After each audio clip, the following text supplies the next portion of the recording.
Olá pessoal, tudo bem? Eu sou Ivan Salles, sou professor de matemática de vocês.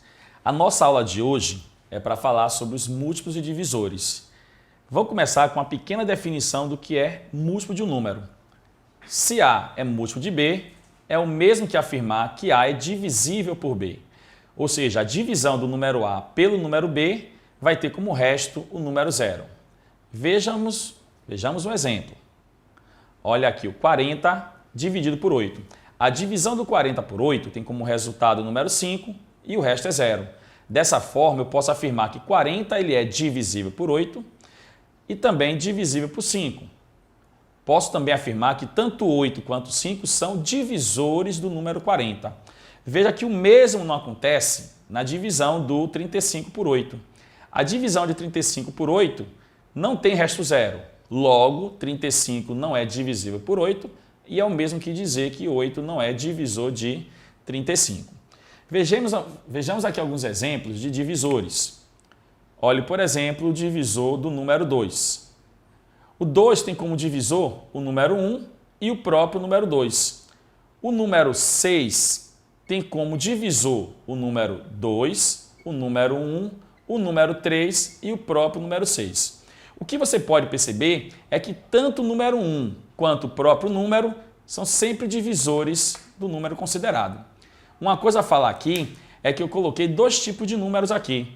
Temos um número que possui apenas dois divisores, eles são chamados de números primos, e temos um número que possui mais de dois divisores, que são chamados de números compostos. Todo número composto ele pode ser escrito como uma multiplicação de números primos. Vejamos aqui alguns exemplos. O número 12 ele é um número composto. Ele possui como divisores o número 1, o número 2, o número 3, o número 4, o número 6 e o próprio número 12. Vou melhorar aqui, viu? Ficou divisores de 12. Então, 12 possui esses divisores. Observe que são 6 divisores.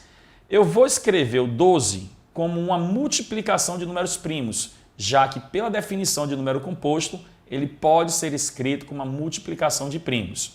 O 12, por exemplo, ele pode ser escrito como 2 vezes 2 vezes 3, ou simplesmente 2 ao quadrado, porque o 2 apareceu duas vezes, multiplicado por 3.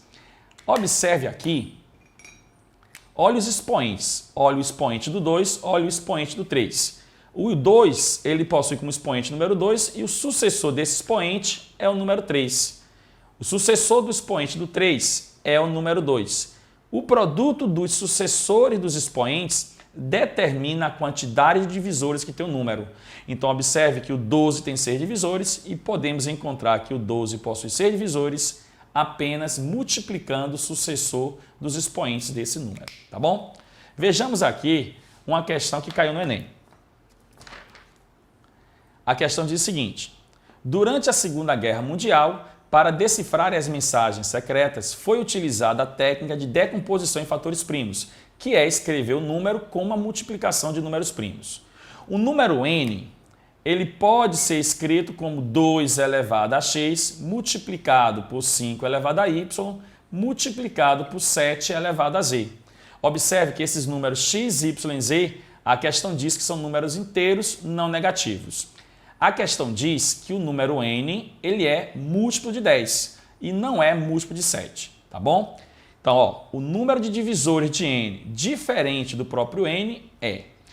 Nós sabemos que o número n ele é sempre divisor dele mesmo, mas observe o seguinte, nessa questão, para esse número, como é que eu posso escrever a quantidade de divisores de n? Foi dito que é apenas o produto dos sucessores dos seus expoentes. Então, o sucessor de x é o x mais 1. Então, é o produto desse número com o sucessor do expoente y, que é y mais 1, com o sucessor do expoente z, que é z mais 1. Até aqui tudo bem, mas o problema é que a questão disse que tem que ser divisores diferentes do próprio número n. Então, de todos os divisores, eu vou retirar um deles, que é o número n. Tá bom?